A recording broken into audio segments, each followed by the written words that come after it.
Okay, so what is Doug doing now? What's up, Homestead homies? It's Off Grid with Doug and Stacy. Today we're trying to beat the rain a little bit. You can see the clouds in the sky. Got a little rain moving in. And what I need to do is I'm going to create a compost bin for my manures, right? Because you know on our homestead we don't feed our animals any GMO food. So what we're going to do is we're going to make a composting bin for that manure. Normally, if you saw in our other videos, which I'll link right here, we put the chicken manure and everything on the spreader, and then I spread it out in the fields. Well, since we're moving to raised beds and the back to Eden type style, what I'm going to be doing is creating a compost bin up here, so I'll have that stuff on demand. Okay, so that's what I'll be doing right now. I'm going to move some pallets. I'm going to make an area up here. I've moved my wood pile up to the front of the property here, and already started collecting wood. As you can see behind me, I got it covered up because we want to keep it dry, because we'll still be using it in the wood cook stove, and that's what's going to be happening. So hang on to your seats and let's get busy.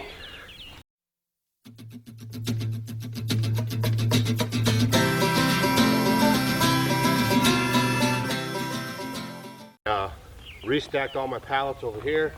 I'm going to make my compost bin right here next to my wood pile. It's not too far away from the chicken house or the horses, because if I harvest any of their manure, it's going to be right out of that barn door right there. So this will be a good spot. And the last time we had some, you know, we were keeping the chicken manure for a second. We just kind of cleaned out a house and left a pile of it. Stacy was complaining on the other side of the barn that she could smell it all the time. So hopefully this will cut down on that. So we'll get this driven in and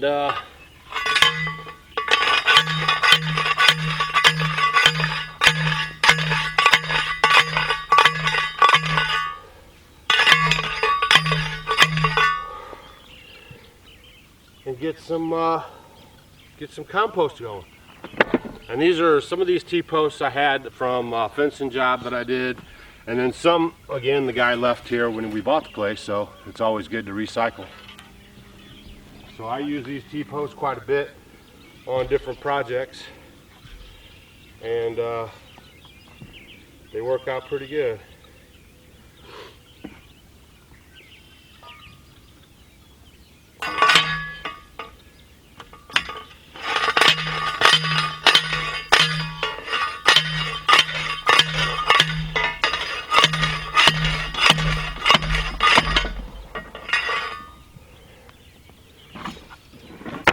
I often think of that owl when he's talking about how many licks does it take to get to the center of a Tootsie Roll sucker thing.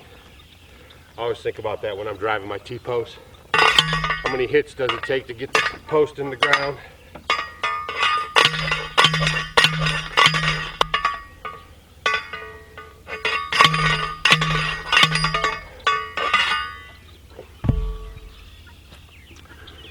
That was a first. Okay, so we got 2 posts in there.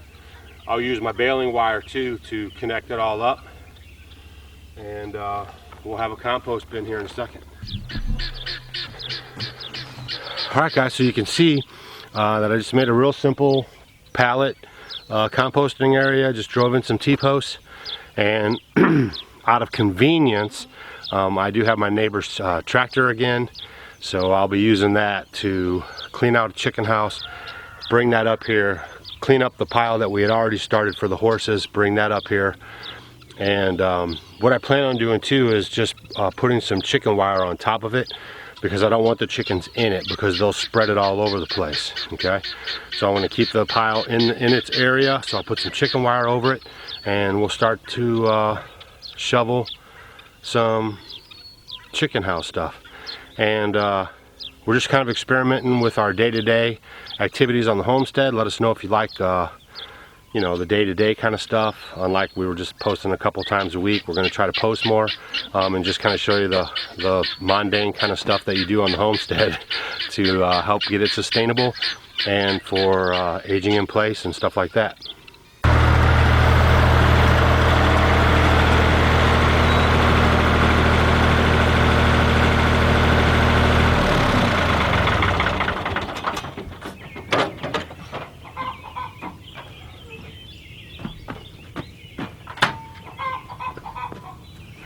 There's two reasons why I have the tractor, guys. One is that I'm moving some rock around on the homestead, and two is we got that pile of mulch delivered and it's up front, and I have to move it over to the garden beds because we weren't sure how we were situating that. So while I have it is the reason why I'm using it now. We have a little riding lawnmower with a wagon on the back I could use, and also a wheelbarrow. So tractor's not necessary, but again, it's convenient.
All right, mission accomplished on cleaning out one chicken house. I have one to go. Had a rain delay. Also want to show you guys something here. Something that I did different.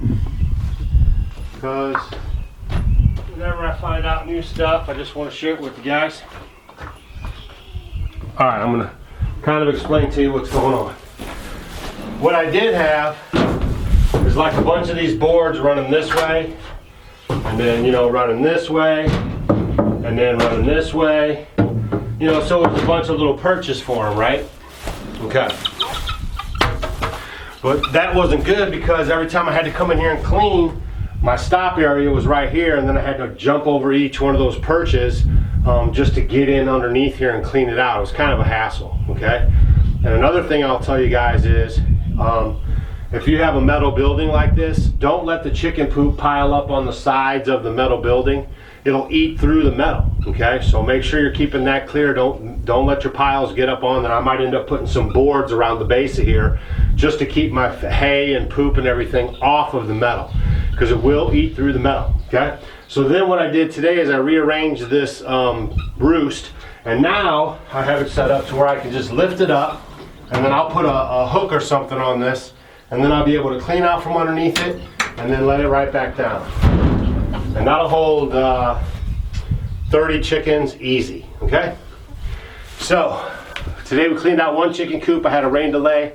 Thank you guys for watching. Hope you enjoyed this video. We're gonna try to upload videos more often and start showing a little bit more of our daily activities on the homestead. This is Off Grid with Doug and Stacy. I'm Doug, and we'll see you on the next episode. Just a look, like we said, the headlamp is a very valuable resource on the homestead. Yeah, and if you don't have one and you're wanting to start a homestead,